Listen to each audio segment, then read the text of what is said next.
Charlie Nelson grew up hearing stories of his family's whiskey distillery in Greenbrier, Tennessee, which was once home to the nation's largest producer and supplier of Tennessee whiskey. The distillery closed in 1909 because of Prohibition, but the tales and legends lived on. Until nearly 100 years later, Charlie and his brother decided to resurrect the family business. So it was never really my plan to start a whiskey business in Nashville. I just kind of fell into it, stumbling across a sign.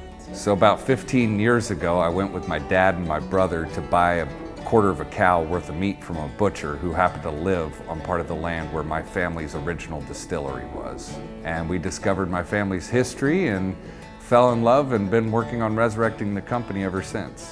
While researching the business of producing whiskey, Charlie heard about Jeff Hopmeyer, CEO and chairman of the Brindiamo Group, one of the largest bulk bourbon and whiskey suppliers in the world.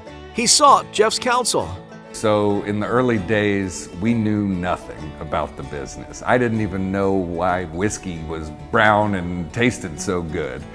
You know, when I met Jeff, it was like I was all of a sudden, a lot of folks that I had heard about or, whatever, he knew and had relationships with, and it was a way of sort of starting to connect a number of dots. I certainly tried to be a great voice to them and answer their questions and help them find equipment and rack. I mean, anything that would help them get to the next place. And we've clearly sold them barrels and material and things like that.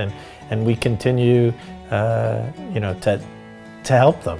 Fortunately, I was young and dumb and naive enough to be able to pursue this path. And one of the strengths that Jeff has is that he's been around for so long, and he's able to kind of take a complex sort of situation and boil it down to the simple terms. The Nelson boys did a great job bringing it together, recreating it, taking it to the next step, finding a great partner in Constellation, and really continue to evolve with some really great Tennessee product. Nowadays, Jeff seems to have sort of the whole broker deal and the whole supply of aged whiskey. If you want to know what the market's like, I mean, there's nobody that knows more about it and knows better than Jeff.